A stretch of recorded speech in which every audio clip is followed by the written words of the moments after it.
Well, you've gone and got yourself convinced that you need some property. You know, you want some wide open spaces.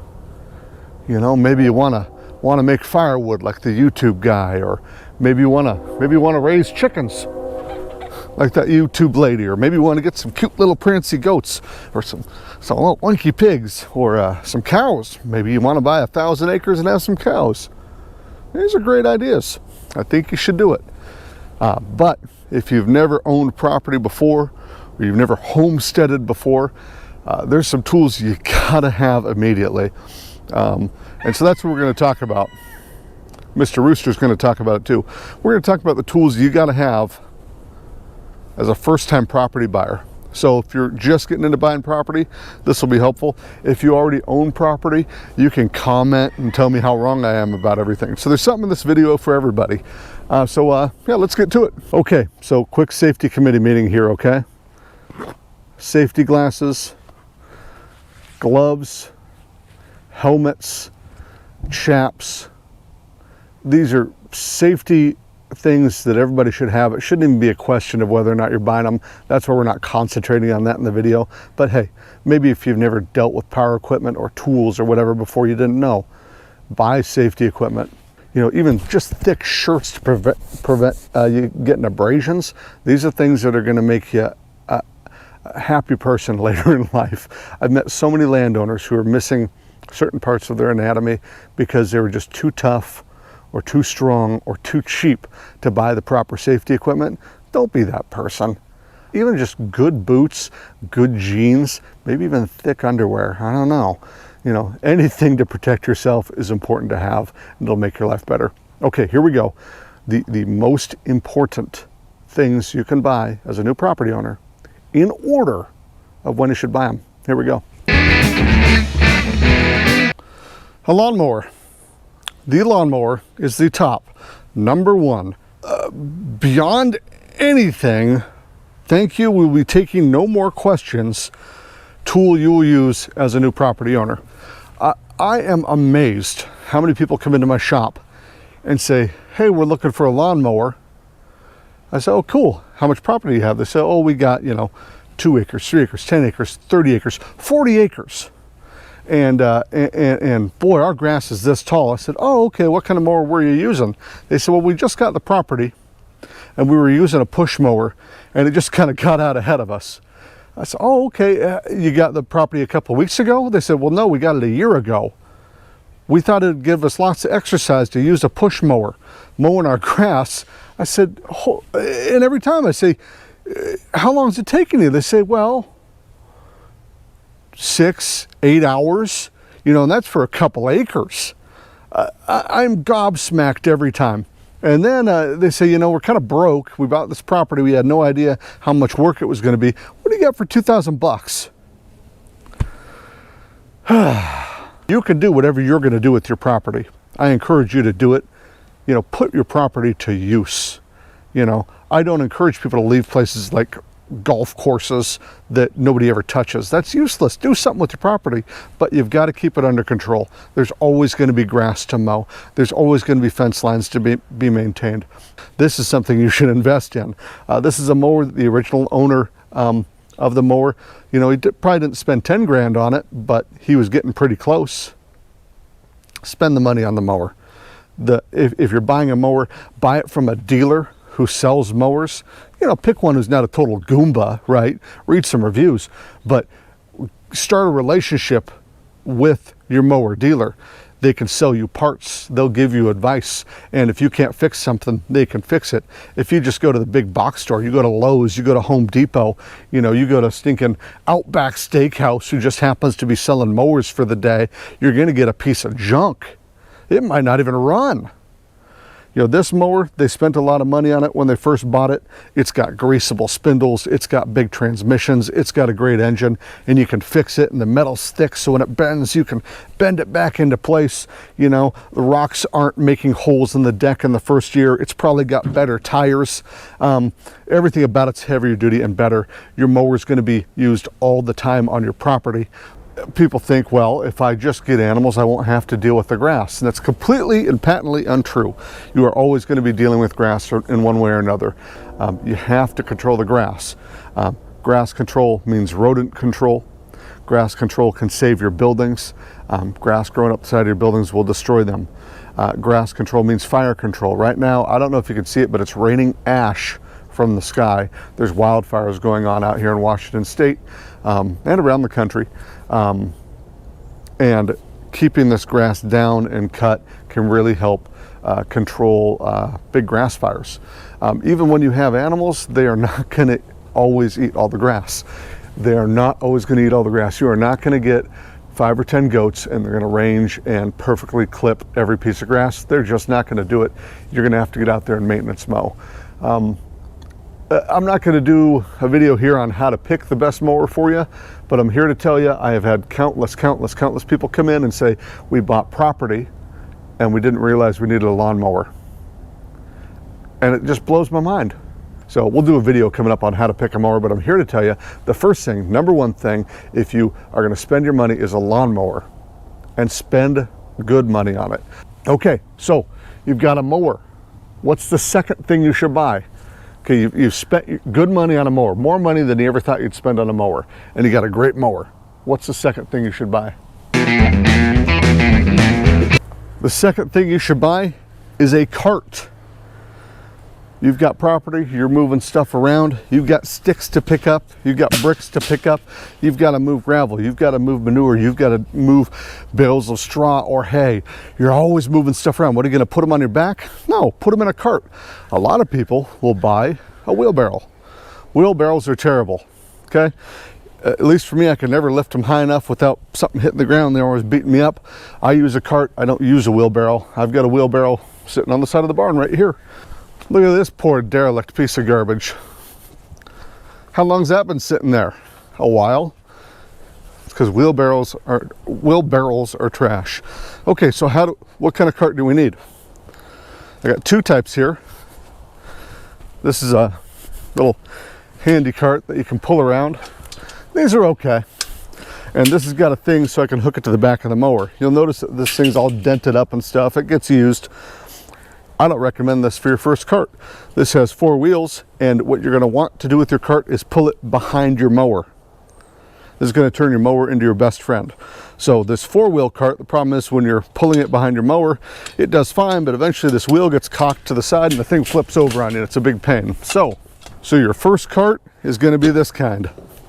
This is a good yard cart with 2 wheels that don't swivel. Look at this thing. You're going to need 10 cubic feet or bigger. This one's 16. I like poly sides or plastic because they don't rot through.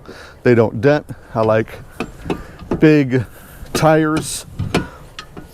I like lots of clearance under the thing. And this is pretty neat. If you step on this thing here, when it's behind your tractor or your mower, the thing dumps. It'll make your mower and your cart your best friend, because you are going to fill this cart with sticks, with bricks, with blocks, with manure, with whatever, and you're going to haul it from one place to another. It's going to save your back. It's going to save you time.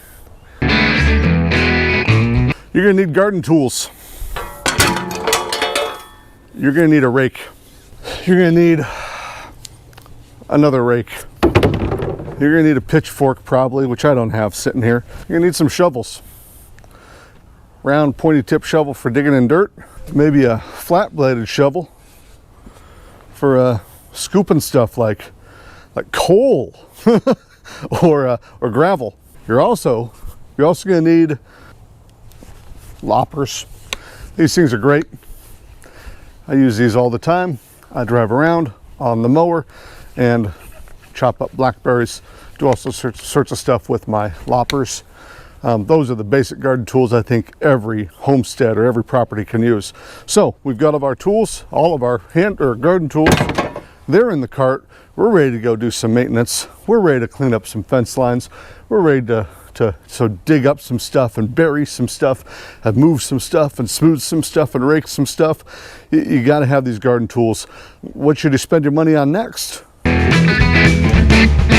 You need some garden hose.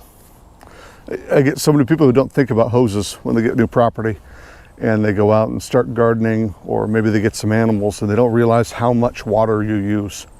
So the first thing they'll do is they'll go out and buy just a hose. You know, you're used to being a homeowner, just have a normal hose.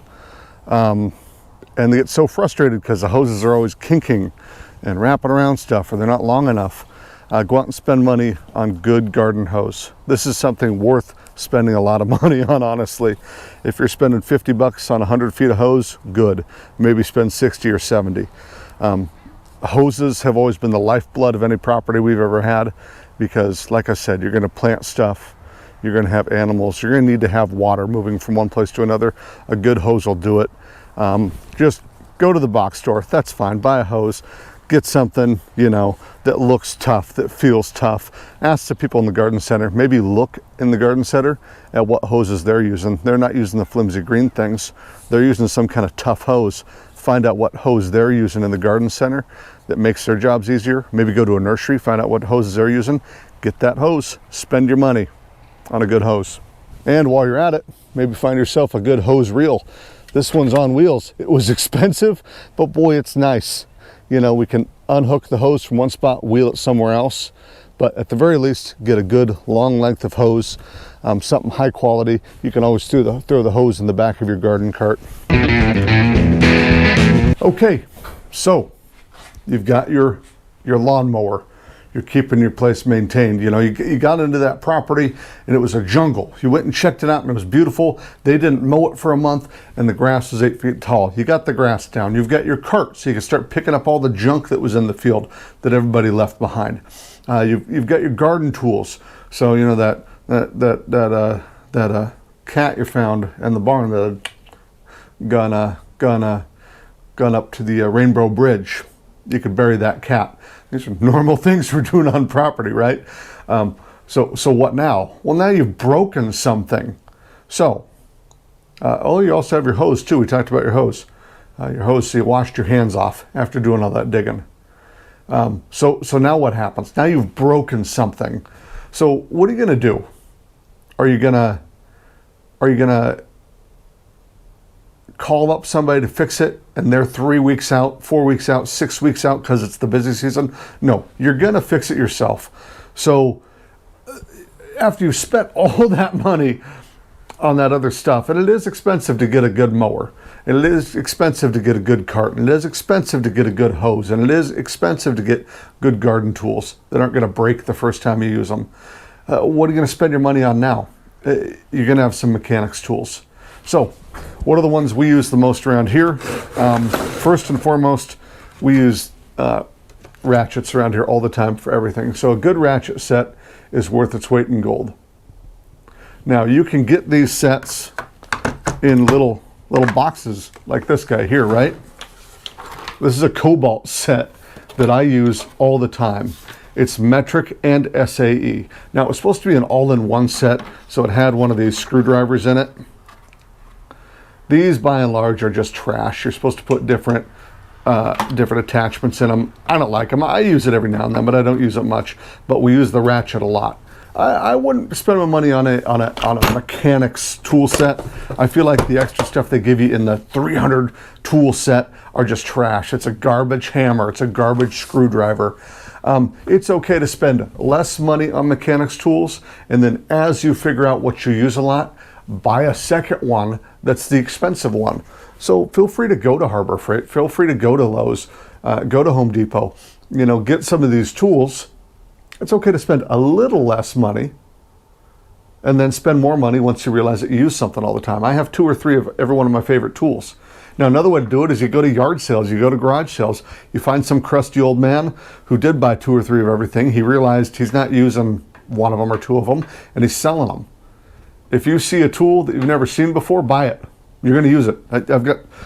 I've never had a tool where I go, oh, I wish I didn't buy that. Especially on mechanics tools and hand tools, you're going to find a way to use it. So get a ratchet set, and then you're going to start buying hammers, big whackers. So that's a big one. Get a rubber mallet. Sometimes you don't want to wreck what you hit. You get a couple different kinds of hammers. So this one is a claw hammer, but it's got a soft face. The face is smooth. I see a lot of people buy these and try to use them for big construction projects though, and they get frustrated. That's because this face can slip. So it doesn't mar what it hits, but it can slip. Get yourself a big honkin' framing hammer. And you'll know it's a framing hammer because it's got knurdles on it here. This thing, whatever you hit, you can destroy if you want. You can really get in there. You can choke up on it and do nice hammering, but it will hurt whatever it hits. It'll leave marks. So, you know, I like a framing hammer. Once I discovered a framing hammer, it was like discovering fire. I was just used to the soft, light hammers with soft faces on them. Once I got one of these, I was like, oh my gosh. I've got one in like every building now. We use them all the time. So you got hammers, you got your ratchet set, you're going to have screwdrivers, you know, just get all sorts of them, you know, flat heads, Phillips heads, get them, get some screwdrivers. You know, the other thing we use all the time is needle nose pliers. Find some needle nose pliers, right? And if you get these in an all-in-one toolkit, they might be okay, but I recommend just buy them off the shelf. The thing I use all the time is this guy. So this is an adjustable plier, right? They call these, I think, a gator grip. What I like is this has a button on it to adjust it. So I push the button and then the jaws will adjust. This is just really nice because you're out there working on something and you don't know what size it is, or you got to hold on to a bolt or hold on to a nut while you're tightening the bolt with your ratchet. This guy will be your best friend. Set of gators. The less expensive ones just slide. I like the one with the button, but whatever. While we're on that theme, a fencing tool. I don't do tons of fencing, but if you look up videos on how to use a fencing tool, these things will do everything. I just like that these will hold on to a fencing nail for me. You shove it through here and then hit it with the hammer so you're not hitting your fingers. And this can pry stuff out. You can use it to whack stuff. A fencing tool is really cool to have. A set of channel locks or locking pliers, so you can adjust these guys and then hold them down on the lock and hold things. For us out here, there's always something, you know, out in the field broken. It's nice to have an extra set of hands just to grip something for you. And there's all sorts of tools you should buy. You should certainly buy a set of wrenches. Go buy a kit that has every wrench in it. Buy the kit. You know, crowbars of every length and size. Now look at these guys. This is a ladyfoot pry bar. This guy you can put through a hole to align something and then move it around. You can pry stuff with it. These things are awesome to have. Like I said, I've never found a mechanics tool that wasn't handy on property because something's always breaking. You've always got to jury rig something. You know, you're always going to be using duct tape, it feels like, and WD-40 or PB blaster. You're going to need that. This is a mechanics tool, you know. So get to know your tools. Go to garage sales. I went to this guy's place. He had a machine shop that was going out of business, and he had all sorts of tools he made himself for reaching into small spaces and pulling stuff out. I use these things all the time for like fishing out screws or screws and nuts and bolts and springs that have gotten stuck places. So yes, one of the most important investments you're ever going to make is your own set of tools to fix your own stuff, and you'll go crazy buying them and become a collector, and that's okay.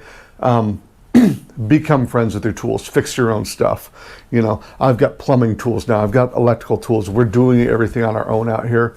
And you are going to be your own handy person, handy man, handy woman, handy dog, if your dog uses tools. Okay, we haven't gone far. We're still in the tool shed because the next most important things you can buy are construction tools. So, what are we going to buy first? here we go. Measuring tape. You're going to be making stuff yourself. Like behind me, I built racks to hold all of our tools and stuff. You got to be able to measure. Okay, so let's just get that out of the way. Construction tools you're going to buy battery powered tools, because you're going to need to make something that's far away from power. You got to have battery. This is an example of something I wouldn't say it's okay to buy the cheap thing first and then buy the more expensive thing if you use it a lot. Just buy once, cry once. Okay? And buy the brand that's easy for you to add stuff to. And that's what I'm saying is you're going to end up with these batteries. You don't want to have 8 different brands and 8 different batteries. You want to have one brand, one battery. Research all you want. I don't recommend stuff like Ryobi or stuff like, I don't know, whatever the cheap stuff is out there. I think Milwaukee's great. I think DeWalt's great. Maybe people are going to disagree. The most important thing is having access and having stuff with a lot of power behind it. So the first things you buy, you're going to invest your money into, is a drill driver combo. This is a driver. It takes a screw and drives it into wood really fast. This is a drill. I don't use the drill much, but it drills holes and stuff. A lot of people will try to use a drill as a driver. And it doesn't work so good. It's real slow at driving screws in. This thing does it fast. This thing does things slow. But these come as a combo kit. You're going to find them on sale with like 2 batteries, a charger, a drill, and a driver. Go out and buy it. Buy it immediately. You will use it on everything. You can get adapters to use your driver or your drill with a lot of your mechanics tools, which will be helpful for nuts and bolts that are stuck and stuff like that. Spend the money on these. You got to have them. And then go buy a circular saw. I use a circular saw for all sorts of stuff. They are dangerous when used in the wrong hands. Watch some videos. You'll see guys and gals doing just crazy, stupid stuff with circular saws. But if you invest in a good battery-powered circular saw, the most powerful one you can get, you can use it for tearing stuff down. You can use it for building stuff. It's always helpful to have pieces of scrap wood around, little squares of wood. Keep your scrap wood for all sorts of reasons. You'll figure it out. But the circular saw, if you're going to pick any piece of construction equipment besides drill and driver, the circular saw is your next most important. You can do a million things with it, but as you collect and add to your collection for keeping up your place, you can build your own racks. You need the circular saw. You can build your own tables. You can do that with the circular saw. You know, you're gonna be building a chicken coop. You're gonna be building, fencing, whatever. Circular saw is gonna be your best friend. Okay, so first thing you bought was a mower. Then I'm trying to remember here. Then we got a cart. Then we got garden tools. That helped us tame the property. Then we got a hose, because you always are moving water all over the place. Then you're breaking stuff, so now you've got to buy mechanics tools. And now you're starting to build stuff, so you've got your construction tools. What's your next most important thing to buy? Well, it's right here behind me. A pickup truck. Yep, aside from your lawnmower, this is going to be your next best friend. It's something you should invest in because it's going to make your life easier. I did go years without a truck and things were just a pain because you're always picking up lumber and you got to get it home. And I had a car with a sunroof. Sure, I could put lumber through the sunroof. It's funny, we all had to laugh. It was a pain. You're going to pick up new roofing. You're probably going to be fixing roofs. You're going to be picking up bales of straw. You're going to be picking up bales of hay. You're going to be picking up feed. You're going to be picking up all sorts of stuff. And everybody kind of falls into this trap once they have property. You're going to be finding free stuff on the side of the road. Guess what? You got a truck. You can throw the free stuff in there. Maybe a tractor's in the future. You're going to be picking up implements. Your stuff breaks down. I always advise people to buy like their lawnmower, at the very least, from a dealer. So you have a relationship there. Maybe you could throw that lawnmower in the back of your truck. There's a million reasons to have a truck, and Very few reasons not to have a truck. A lot of people think an SUV can stand in for a truck. I guess, but having this open bed in the back really gives you a lot of opportunities and space availability. I'm a big believer in a truck. From living without one for a number of years, having a truck really changed things for us.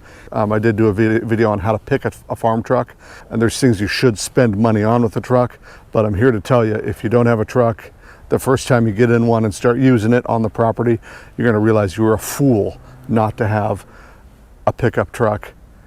You're just always needing to move stuff from one place to another, and it's such a pain if you're depending on other people or renting or whatever. And sometimes something will get stuck in the field. Guess what? You get your truck, hitch it up, move it. If you're living rurally, chances are there's nobody plowing the roads. Four-wheel drive truck, that'll get you out of a tight spot. You know, you got to move an animal to the vet, throw them in the back of the truck. So always a reason to have a truck. I think it's one of the top most important things that you should spend your money on when you get property for the first time, or the second time or the third time. Any property you got to have something like this guy right here. All right, here it is. One of the most used things around our property since I was a wee boy. An air compressor, an air hose with a chuck for inflating tires. Now we might think that, oh, you know, this is something we can wait on. You can't. If you're on a piece of property and you're working it, flat tires are a daily occurrence. You can't constantly be running down to town to get air in your tire. So if you've got an air compressor, it saves you so much time and effort. You know, my mower's got a front tire on it that just likes to go flat every now and then. This air compressor lives right next door to the mower. There's countless times I've gone out to the truck. It's just got a low tire. One of the cars has a low tire. One of the carts has a low tire. We've got a tractor. It's always got low tires. I don't know what it is about living on property. When I lived in town for a short time, I had a flat tire once. Out here, I've got flat tires every day. So yes, air compressor, even though it seems like a really niche tool, you think, oh, I could spend my money better elsewhere, I'll never use it. You're going to use it all the time. Something's always puncturing a tire. Also, let me show you this. You got these spray nozzles, and you got this is called a radiator genie. It sprays air into funny places. Proper machine maintenance means keeping your radiator clean. In your lawnmower, if you can keep your deck sprayed out and get grass out of there, it can prevent fires. Proper maintenance needs compressed air. I love these. So just to give you some ideas here, what kind of air compressor do you need? You know, we had tried, because it was handy, one of these tiny little 3-pound air compressors. From Harbor Freight. It was okay. It would do a tire in a pinch, but I'll tell you, just spend the extra money, get something that's 5 gallons or bigger. This is a 6-gallon DeWalt. Having the extra pressure helps. Having the extra capacity helps. We actually have a gas one back in the shop. If you can find a gas air compressor at a yard sale or something, just pick it up, make sure the engine runs.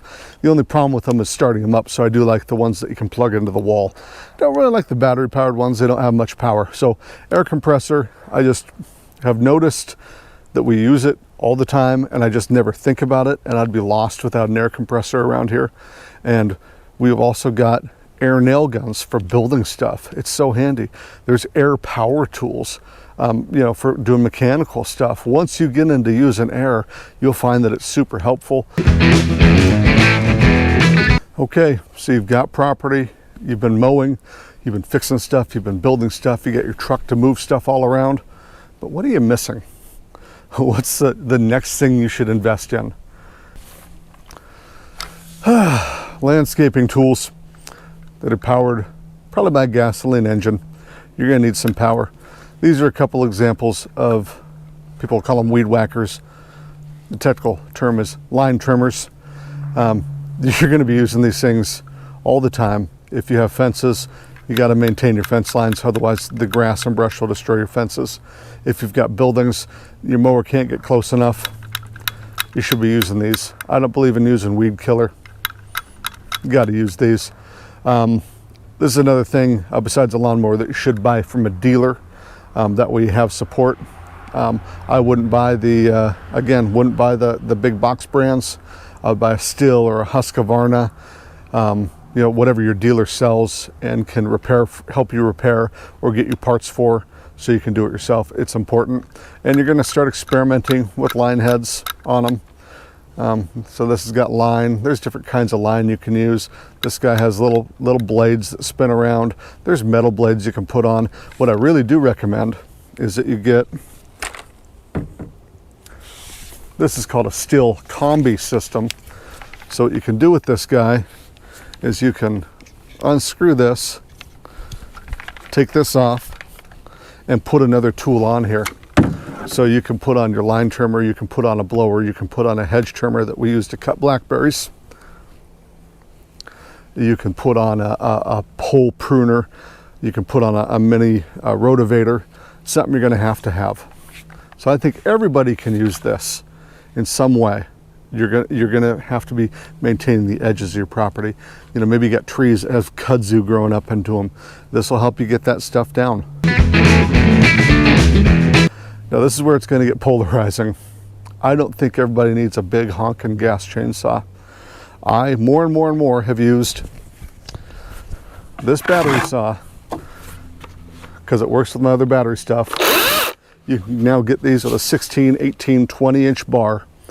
This is the easiest thing I've ever used, and it's cool, man. I can throw it on the mower, drive out to where a tree fell down, chop that tree up really fast. You know, we don't have giant trees out here. We got medium and small size trees. Spend your money on a chainsaw if there's trees out there. You're gonna have branches falling down in the middle of winter, in the middle of your driveway. You know, there's always something falling down somewhere. Get yourself a chainsaw, and I'd say go ahead and consider battery power. All right, so that's it. That's all my advice. Now there's tons more things you could buy, but I think if you buy everything in that order, it'll really cover your bases as a new landowner, right? So, am I wrong? Tell me in the comments. Be nice. I'm sensitive. Am I right? Definitely tell me in the comments. I really love when people do that and give me the little thumbs up thing and stuff like that. It makes me feel good inside. Well, I hope you all are treating each other well. If you are buying land, you know, condolences. Hope you didn't like having days off, because you're not going to have any days off again ever. You know, if I missed something, tell me. You know, maybe we'll do an update video. But those are, in my opinion, the basic things every landowner is going to need in the order of purchase for the new land. Have a great one.